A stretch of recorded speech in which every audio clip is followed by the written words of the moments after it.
Culture. Believe your own slogans.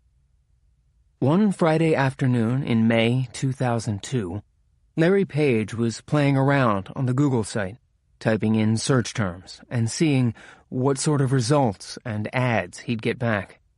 He wasn't happy with what he saw. He would enter a query for one thing, and while Google came back with plenty of relevant organic results, some of the ads were completely unrelated to the search. When you do a Google search, there are two types of results that come back, organic and paid. Organic results are the natural search results returned by Google's search engine, while paid results are placed by the ads engine. A search for something like Kawasaki H-1B would yield lots of ads for lawyers offering to help immigrants get H-1B U.S. visas, but none related to the vintage motorcycle to which the search query referred.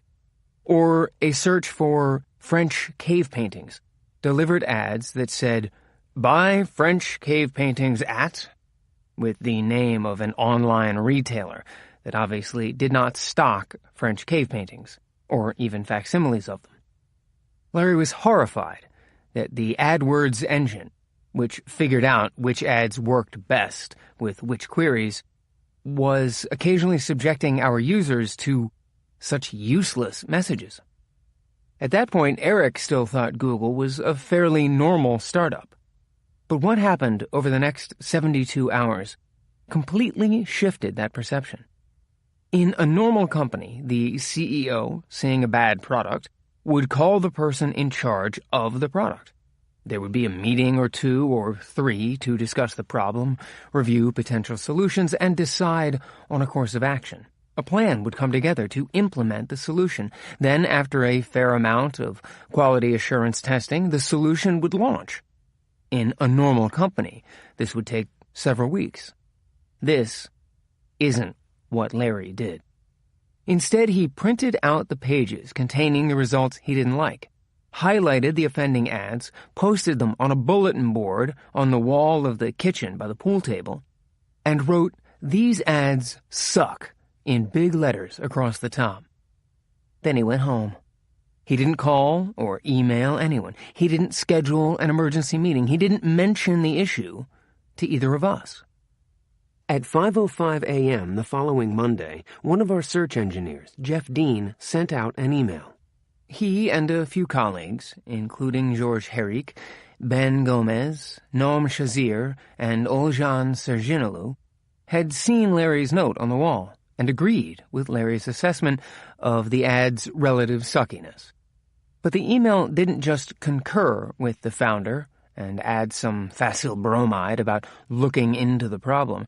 Rather, it included a detailed analysis of why the problem was occurring, described a solution, included a link to a prototype implementation of the solution the five had coded over the weekend, and provided sample results that demonstrated how the new prototype was an improvement over the then-current system.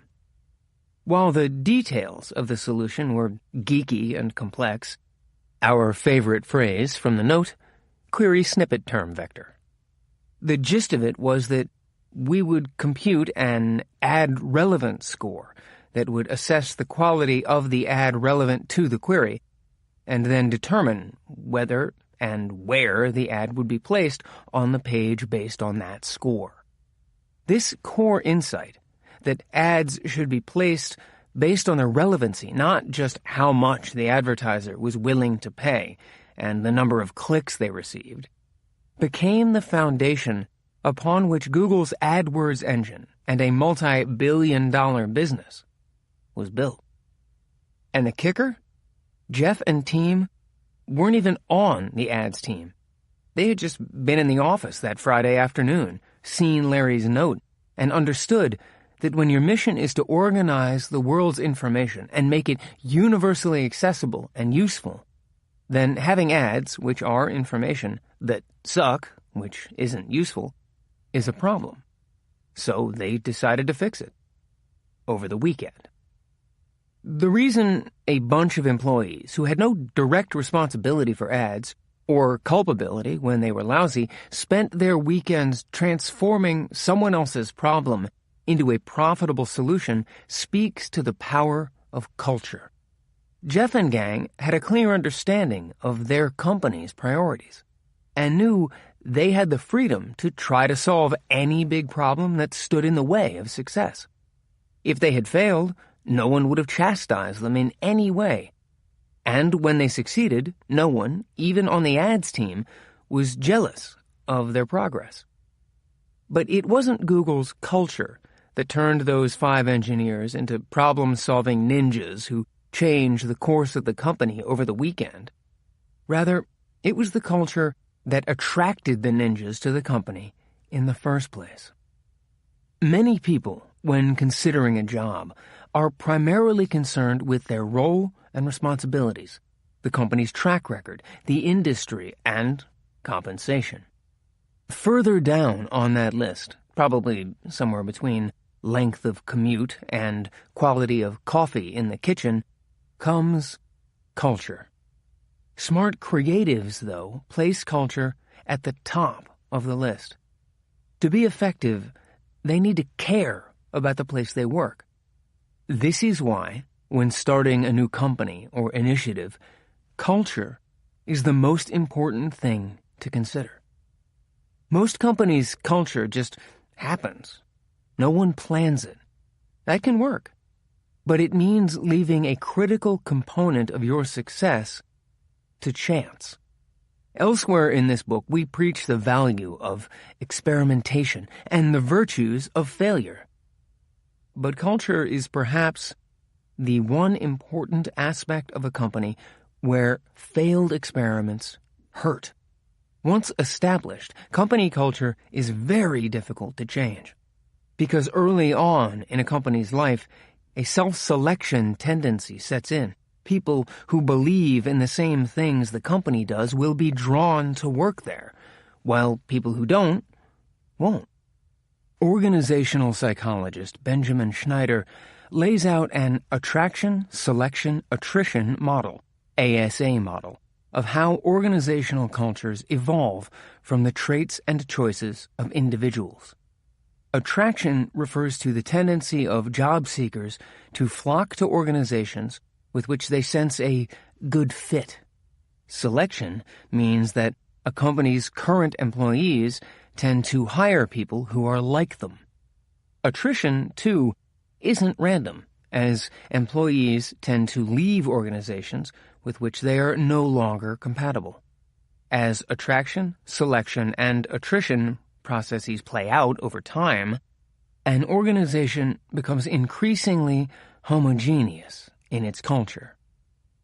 If a company believes in a culture where everyone gets a say and decisions are made by committee, it will attract like-minded employees. But if that company tries to adopt a more autocratic or combative approach, it will have a very hard time getting employees to go along with it. Change like that not only goes against what the company stands for, it goes against its employees' personal beliefs. That's a tough road. The smart approach is to ponder and define what sort of culture you want at the outset of your company's life. And the best way to do that is to ask the smart creatives who form your core team, the ones who know the gospel and believe in it as much as you do. Culture stems from founders, but it is best reflected in the trusted team the founders form to launch their venture. So ask that team, what do we care about? What do we believe? Who do we want to be? How do we want our company to act and make decisions? Then write down their responses. They will, in all likelihood, encompass the founder's values, but embellish them with insights from the team's different perspectives and experiences. Most companies neglect this. They become successful and then decide they need to document their culture. The job falls to someone in the human resources or PR department who probably wasn't a member of the founding team, but who is expected to draft a mission statement that captures the essence of the place. The result is usually a set of corporate sayings that are full of delighted customers, maximized shareholder value, and innovative employees. The difference, though, between successful companies and unsuccessful ones is whether employees believe the words. Here's a little thought experiment for you. Think about some place where you've worked. Now, try to recite its mission statement. Can you do it? If so, do you believe in it? Does it strike you as authentic, something that honestly reflects the actions and culture of the company and its employees? Or does it seem like something a group of marketing and communications people conjured up one night with a six-pack and a thesaurus? Something like, "Our mission is to build unrivaled partnerships with and value for our clients through the knowledge, creativity, and dedication of our people, leading to superior results for our shareholders." Boy, that sure checks all the boxes, doesn't it? Clients, check. Employees, check. Shareholders, check.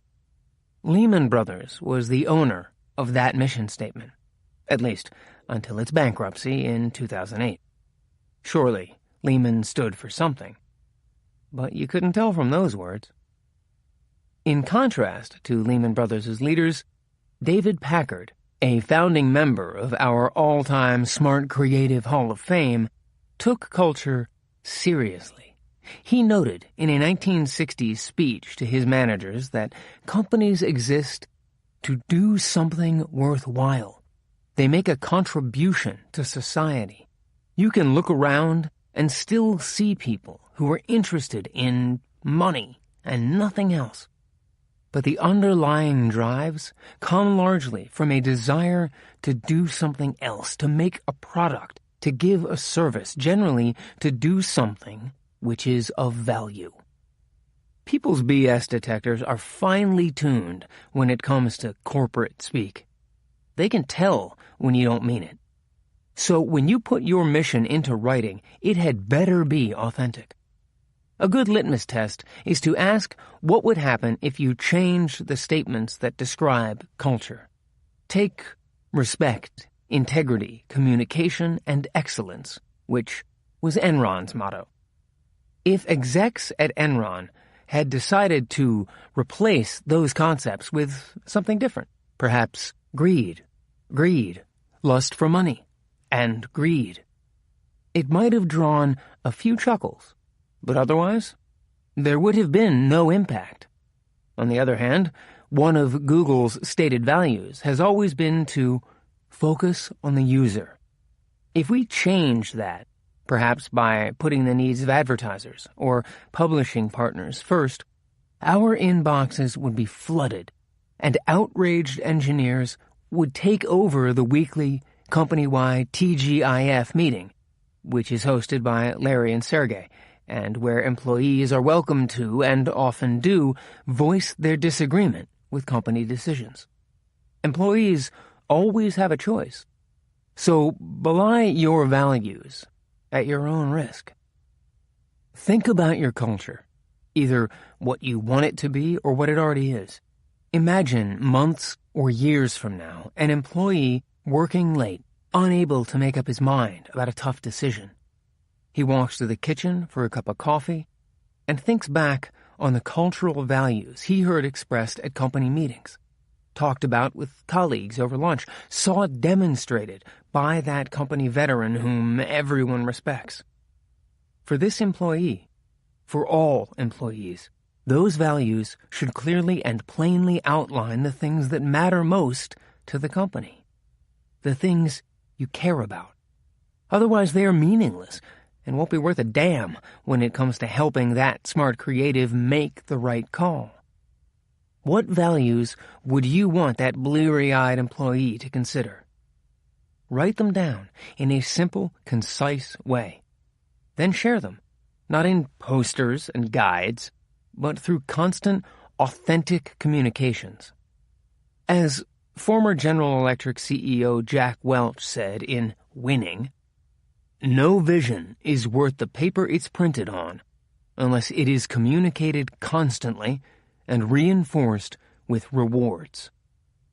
When Google went public in 2004, Sergey and Larry recognized the IPO as the perfect opportunity to codify the values that would guide the company's actions and decisions.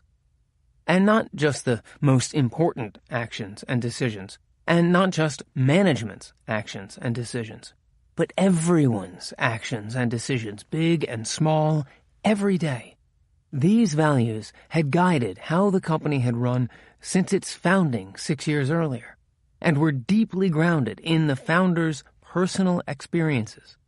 Inspired by the annual letter Warren Buffett writes to Berkshire Hathaway shareholders, they drafted a letter from the founders to include in the IPO prospectus.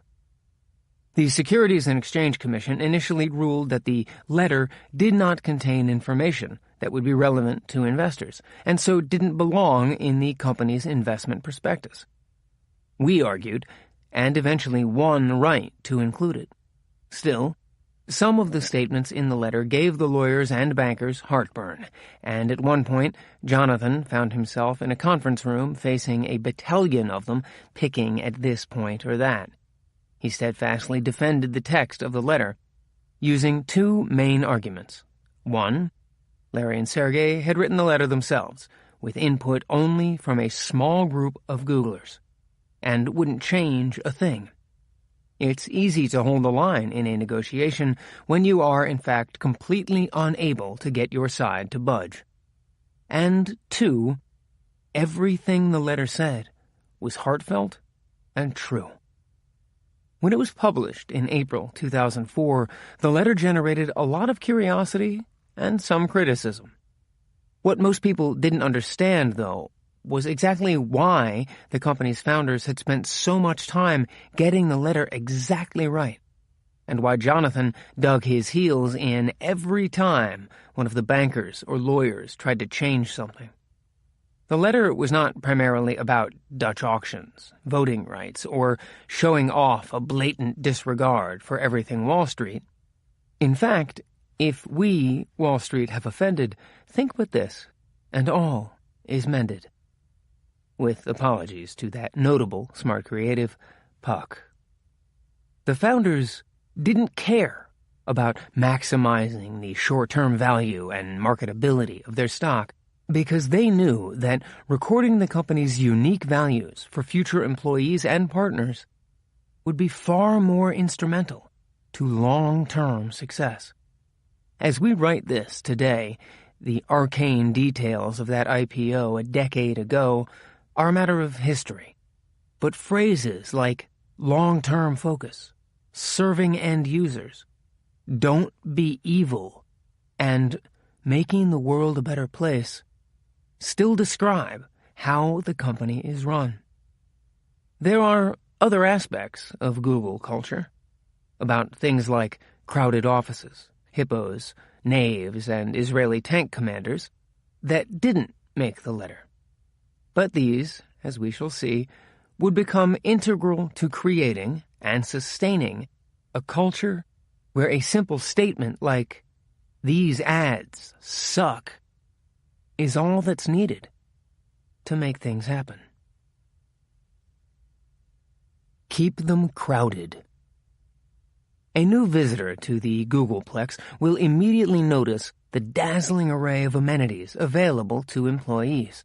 Volleyball courts, bowling alleys, climbing walls and slides, gyms with personal trainers, and lap pools, colorful bikes to get from building to building, free gourmet cafeterias, and numerous kitchens stocked with all sorts of snacks, drinks, and top-of-the-line espresso machines. These things usually leave visitors with the correct impression that Googlers are awash in luxuries, and the mistaken impression that luxury is part of our culture. Giving hard-working employees extra goodies is a Silicon Valley tradition dating back to the 1960s, when Bill Hewlett and David Packard bought a few hundred acres of land in the Santa Cruz Mountains and turned it into Little Basin, a camping and recreational retreat for employees and their families. In the 1970s, companies such as ROLM started bringing the amenities closer to work, with full gymnasiums and subsidized cafeterias that served gourmet food. And Apple chipped in with its legendary, at least among the hookup hopeful geek set, Friday afternoon beer busts. In Google's case, our approach to facilities was grounded in the company's beginnings in a Stanford dorm room. Larry and Sergey set out to create an environment similar to a university, where students have access to world-class cultural, athletic, and academic facilities, and spend most of their time working their butts off.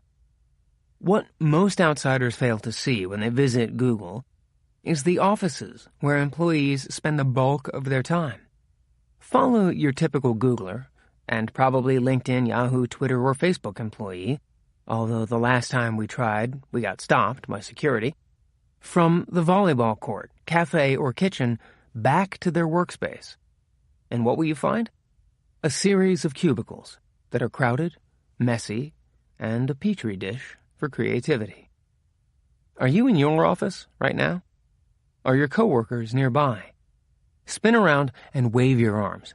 Do you hate anyone? If you have a quiet conversation on your phone while sitting at your desk, can your coworkers hear you? We're guessing no. Are you a manager? If so, can you close your door and have private conversations? We're guessing yes. In fact, your company's facilities master plan was most likely specifically designed to maximize space and quiet while minimizing cost. And the higher you are on the corporate hierarchy, the more space and quiet you get. Entry-level associates are shoehorned into interior cubicles, while CEOs get the big corner office with lots of space outside the door to house assistants and act as a barrier against everyone else. Humans are by nature territorial, and the corporate world reflects this. In most companies, the size of your office, the quality of your furniture, and the view from your window connote accomplishment and respect. Conversely, nothing reduces smart people to whiny complainers as quickly as a new office floor plan. It's not uncommon for interior design to become a passive-aggressive means of literally keeping people in their place. When Eric was at Bell Labs, he had a boss whose office was chronically cold, so he bought a carpet for his cement floor. HR made him take it out because he wasn't a high enough level employee to have such a fine amenity. That was a place where all privileges were accorded by tenure, not need or merit. Silicon Valley is not immune to this syndrome. After all, it's the place that turned the Aeron chair into a status symbol. It's because of my back, a legion of .com CEOs claimed. Really? At over $500 a pop, those chairs had better fix your front and sides, too. But the facilities-first culture needs to be killed, shot dead before it gains an insidious foothold in the building.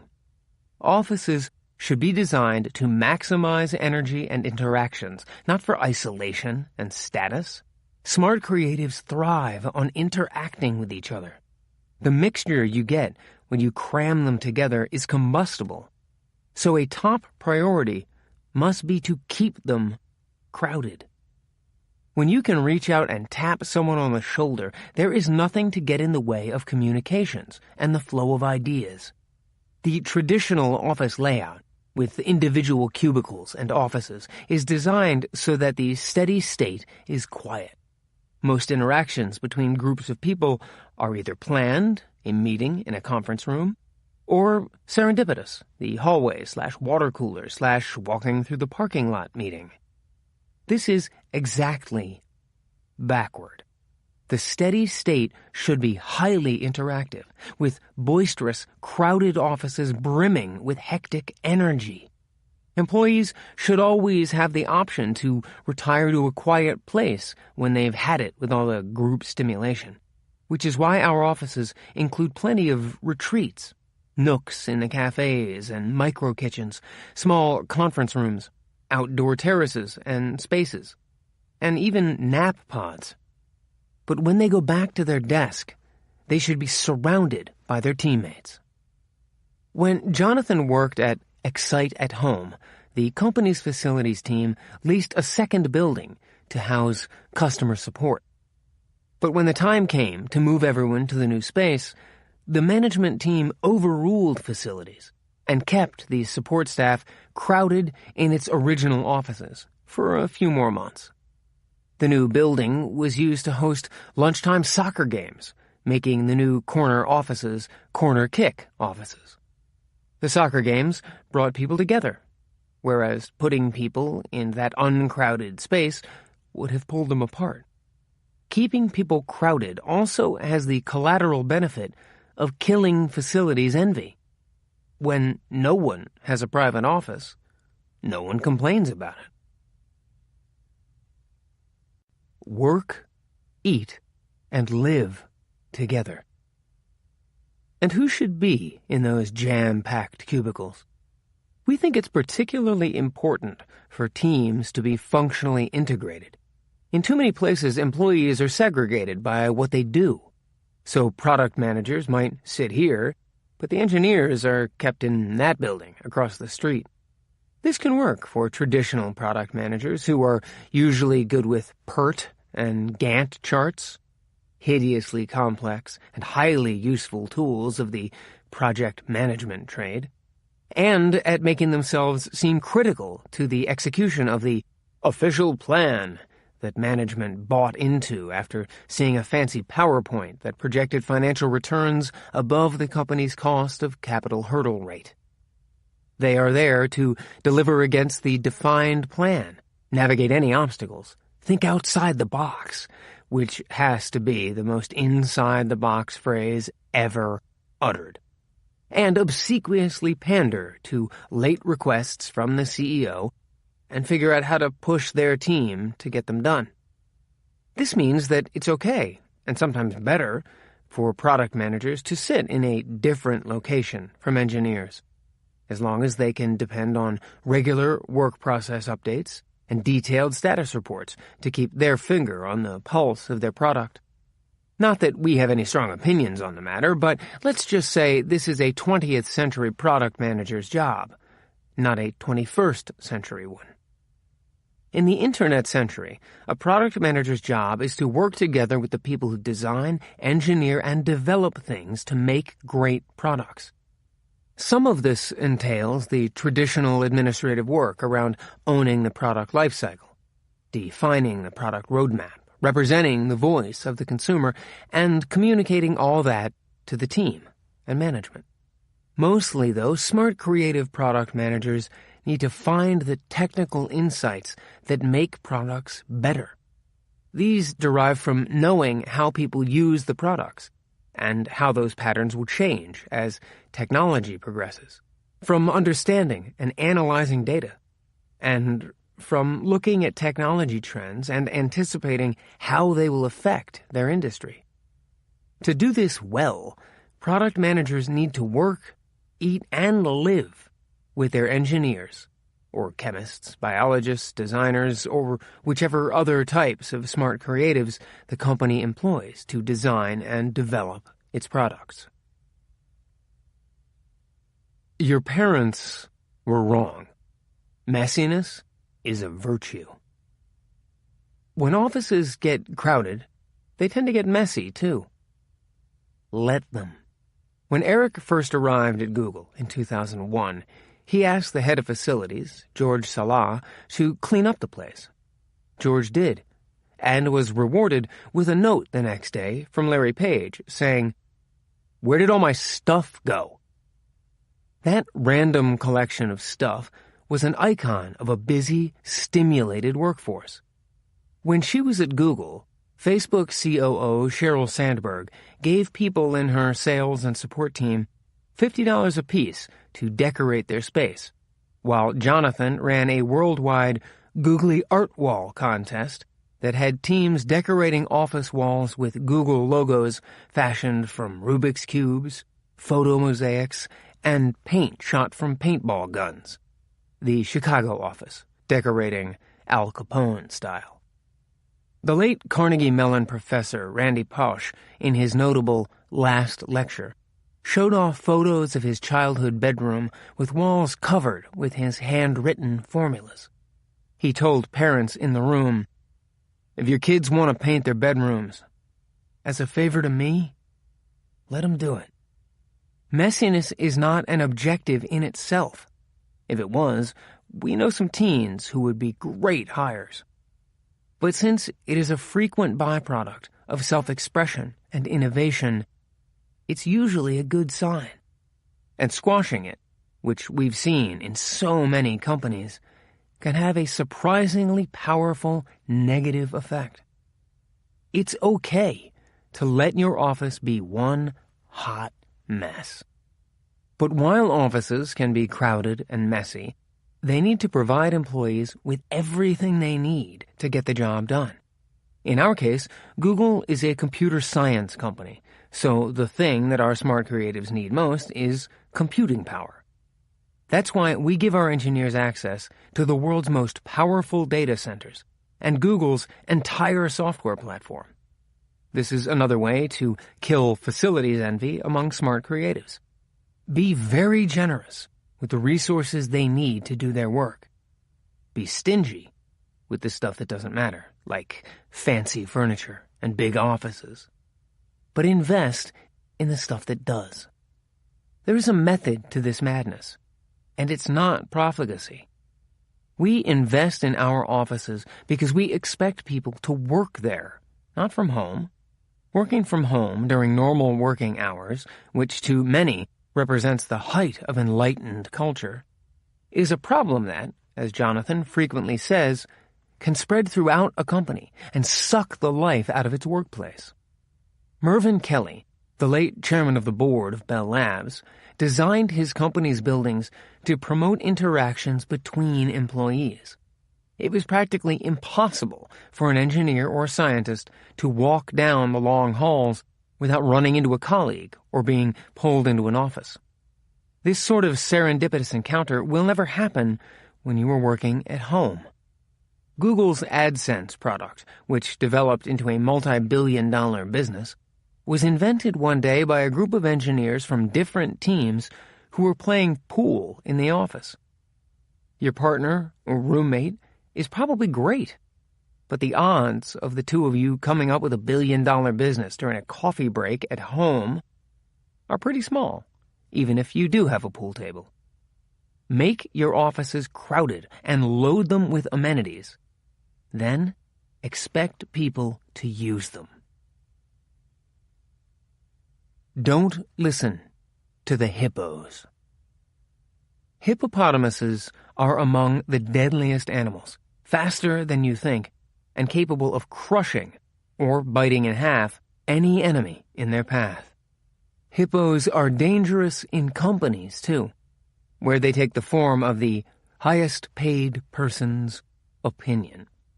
When it comes to the quality of decision-making, pay level is intrinsically irrelevant, and experience is valuable only if it is used to frame a winning argument.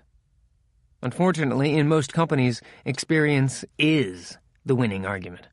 We call those places tenureocracies, because power derives from tenure, not merit. It reminds us of our favorite quote from Jim Barksdale, erstwhile CEO of Netscape.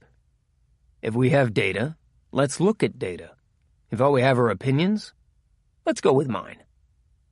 When you stop listening to the hippos, you start creating a meritocracy, which our colleague, Shona Brown, concisely describes as a place where it is the quality of the idea that matters, not who suggests it. Sounds easy, but of course, it isn't. Creating a meritocracy requires equal participation by both the hippo, who could rule the day by fiat, and the brave, smart creative, who risks getting trampled as she stands up for quality and merit. Sridhar Ramaswamy, one of Google's ads leaders, told a story at a Google meeting that illustrates this nicely. It was early in the days of AdWords, Google's flagship ads product, and Sergey Brin had an idea for something he wanted Sridhar's engineering team to implement. There was no doubt that Sergey was the highest-paid person in the room, but he didn't make a compelling argument as to why his idea was the best, and Sridhar didn't agree with it. Sridhar wasn't a senior executive at the time, so, as the hippo, Sergey could have simply ordered Sridhar to comply. Instead, he suggested a compromise. Half of Sridhar's team could work on what Sergey wanted, and the other half would follow Sridhar's lead. Sridhar still disagreed, and after much debate about the relative merits of the competing ideas, Sergey's idea was discarded. This outcome was possible only because Sergey, as a smart creative, deeply understood the data being presented, the technology of the platform, and the context of the decision. The hippo who doesn't understand what's going on is more apt to try to intimidate her way to success. If you're in a position of responsibility but are overwhelmed by the job, it's easier to try to bluster your way through with a "because I said so" approach. You need to have confidence in your people and enough self-confidence to let them identify a better way. Sergey also didn't mind ceding control and influence to Sridhar because he knew that in Sridhar he had hired someone who was quite likely to have ideas better than his own. His job as the hippo was to get out of the way if he felt his idea wasn't the best. Sridhar also had a job to do. He had to speak up. For a meritocracy to work, it needs to engender a culture where there is an obligation to dissent. We heard this phrase from Shona Brown, who picked it up from her years at McKinsey & Company.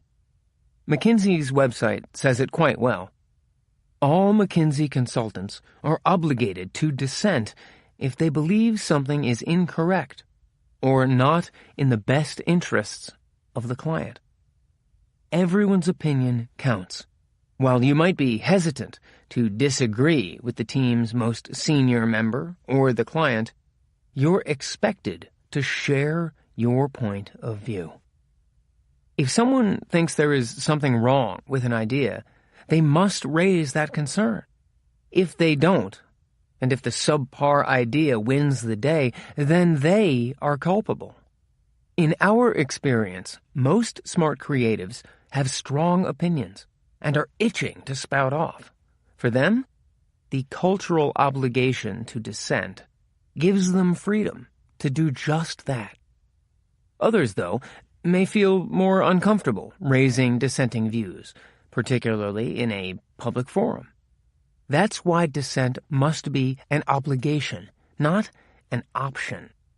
Even the more naturally reticent people need to push themselves to take on hippos. Meritocracies yield better decisions and create an environment where all employees feel valued and empowered. They demolish the culture of fear, the murky, muddy environment in which hippos prefer to wallow. And they remove biases that can hamper greatness. Our colleague, Ellen West, related a story to us that was told to her by a member of the Geiglers, Google's diversity group for lesbian, gay, bisexual, and transgender employees. He told Ellen that the Geiglers had discussed whether or not Google could be considered the first post-gay company at which they had worked.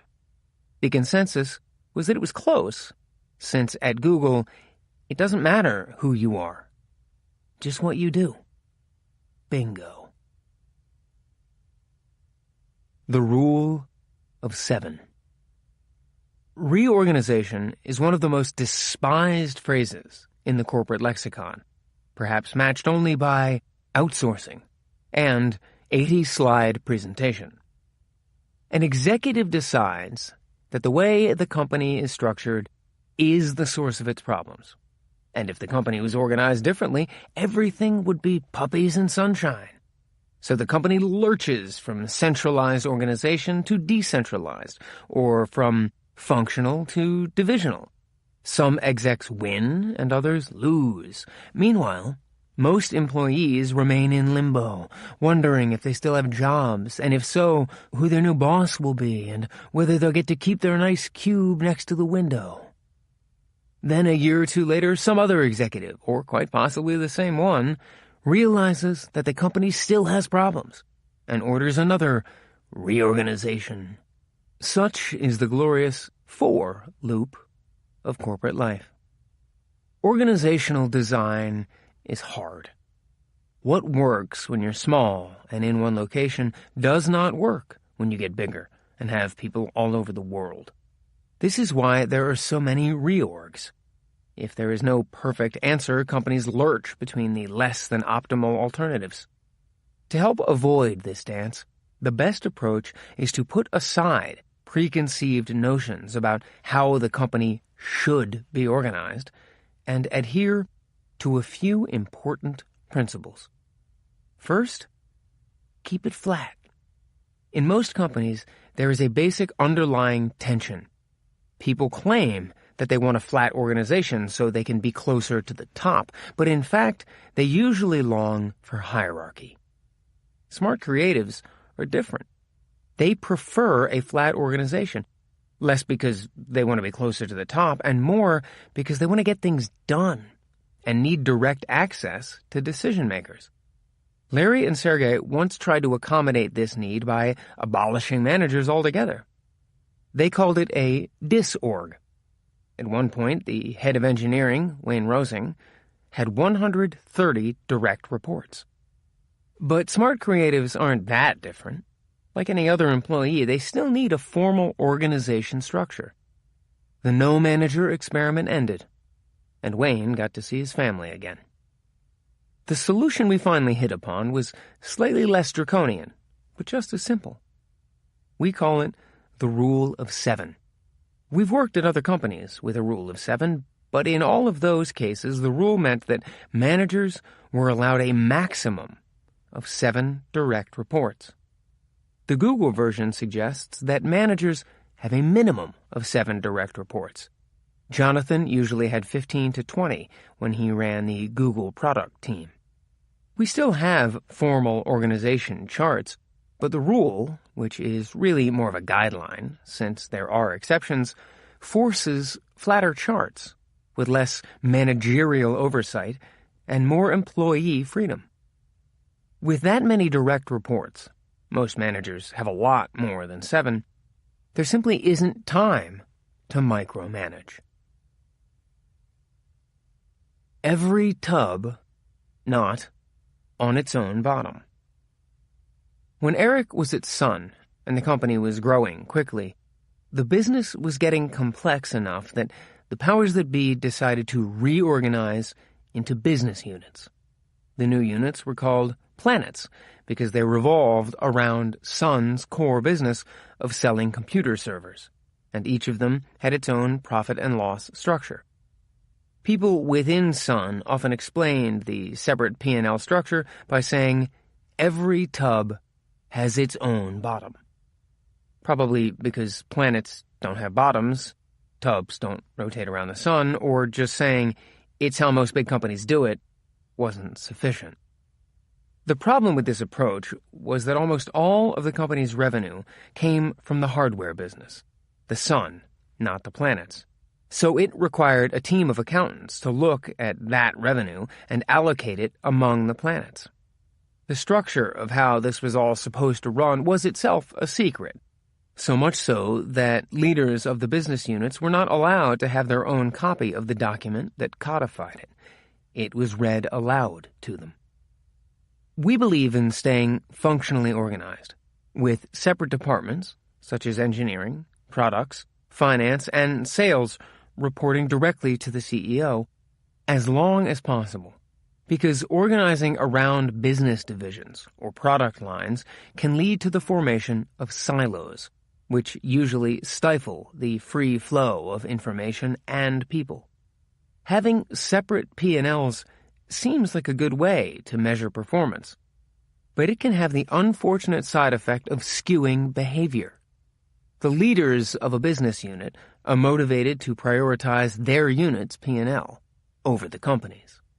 If you do have P&Ls, make sure they are driven by real external customers and partners. At Sun, the formation of the planets led to a huge loss of productivity as leaders and accountants became focused not on creating great products that generate actual revenue, but on optimizing a number at the end of an accounting formula. And, whenever possible, avoid secret organizational documents. Do all reorgs in a day. There are times when a reorganization actually does make sense. When that day comes, we have a couple of rules. First, beware of the tendencies of different groups. Engineers add complexity. Marketing adds management layers. And sales adds assistance. Manage this, and being aware of it is a big first step. Second, do all reorgs in a day. This may seem impossible to accomplish, but there is a counterintuitive point working in its favor. When you have a company of smart creatives, you can tolerate messiness. In fact, it helps, because smart creatives find it empowering, not confusing. When Nikesh Arora reorganized Google's business organization, a team of thousands of people spanning sales, operations, and marketing in 2012, he moved quickly, announcing the changes to his team before all the details were worked out. Google's product line had expanded from just one main product, AdWords, to several offerings, including YouTube ads, Google Display Network, and mobile ads. In just a few years, spawning new sales teams and leading to some confusion in the field, Nikesh wanted, like many sales leaders with multiple products, to create a one Google organization that would return its focus to the customer. But unlike most sales leaders, Nikesh planned and executed the reorganization in just a few weeks. Okay, it wasn't a day, but as Clarence Darrow might point out, sometimes a day doesn't literally mean 24 hours. Knowing that his team would jump in and finish the job. In case you dozed off that day in American history class or grew up elsewhere, we're alluding to the Scopes trial of the summer of 1925, in which Clarence Darrow, the renowned lawyer, defended high school teacher John Scopes for teaching evolution in violation of a Tennessee state law. Darrow argued that the biblical days of creation might not have been 24 hours long, and could have actually been longer. So therefore, evolution was not incompatible with the teachings of the Bible. Over the next few months, the business team did make several adjustments, staying true to the intent of the changes while making them work better. The key was doing the reorg quickly and launching it before it was complete. As a result, the organization design was stronger than initially conceived, and the team was more invested in its success because it helped create the end result. Since there is no perfect organizational design, don't try to find one. Get as close as you can and let your smart creatives figure out the rest. The Bezos two-pizza rule. The building block of organizations should be small teams. Jeff Bezos, Amazon's founder, at one point had a two-pizza team rule, which stipulates that teams be small enough to be fed by two pizzas. Small teams get more done than big ones, and they spend less time politicking and worrying about who gets credit. Small teams are like families. They can bicker and fight, or even be downright dysfunctional, but they usually pull together at crunch time. Small teams tend to get bigger as their products grow. Things built by only a handful of people eventually require a much bigger team to maintain them. This is okay, as long as the bigger teams don't preclude the existence of small teams working on the next breakthroughs. A scaling company needs both. Organize the company around the people whose impact is the highest. One last organizational principle. Determine which people are having the biggest impact and organize around them. Decide who runs the company not based on function or experience, but by performance and passion. Performance should be relatively easy to measure, but passion can be trickier to gauge. It is native in the best leaders, the sort of people who are elected captain of the team without even volunteering, and it draws others to them like iron filings to a magnet. Bill Campbell, the former Intuit CEO and ongoing coach and mentor to us both, often quotes Debbie Biondolillo, Apple's former head of human resources, who said, "Your title makes you a manager. Your people make you a leader." Eric once chatted with Warren Buffett about what he looks for when acquiring companies. His answer was, a leader who doesn't need him. If the company is run by a person who is performing well because she is committed to its success and not just by making a bundle by selling to Berkshire Hathaway, then Warren will invest. Internal teams work in much the same way. You want to invest in the people who are going to do what they think is right, whether or not you give them permission. You'll find that those people will usually be your best smart creatives. This does not mean you should create a star system. In fact, the best management systems are built around an ensemble, more like a dance troupe than a set of coordinated superstars.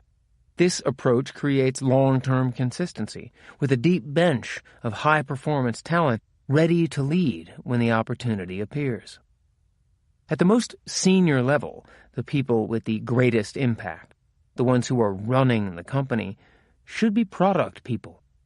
When a CEO looks around her staff meeting, a good rule of thumb is that at least 50% of the people at the table should be experts in the company's products and services and responsible for product development. This will help ensure that the leadership team maintains focus on product excellence. Operational components like finance, sales, and legal are obviously critical to a company's success, but they should not dominate the conversation. You also want to select, as your leaders, people who don't place their own interests above the company's. We see this a lot in companies with business units or divisions, where the success of the unit, as we noted before, can take precedence over that of the company as a whole. Once, when he was at Sun, Eric needed a new server. It was during the holidays, so rather than ordering one through the internal purchasing system, he just went down to the warehouse and pulled a system from the shelves. He opened the box and found 6 Read Me First documents, each one representing a division whose hippo felt its message was the most important. A lot of government websites are guilty of this. TV remotes, too. At least, that's the only explanation we can conceive for why they are so horrible. Seriously, why is the mute button tiny and hidden, while the on-demand button is big and a different color? Because the exec who runs the on-demand business unit has a number to hit, and no one gets paid when viewers mute ads. You should never be able to reverse engineer a company's organizational chart from the design of its product. Can you figure out who reigns supreme at Apple when you open the box for your new iPhone? Yes, it's you, the customer, not the head of software, manufacturing, retail, hardware, apps, or the guy who signs the checks. That is exactly as it should be. Once you identify the people who have the biggest impact, give them more to do. When you pile more responsibility on your best people, trust that they will keep taking it on or tell you when enough is enough.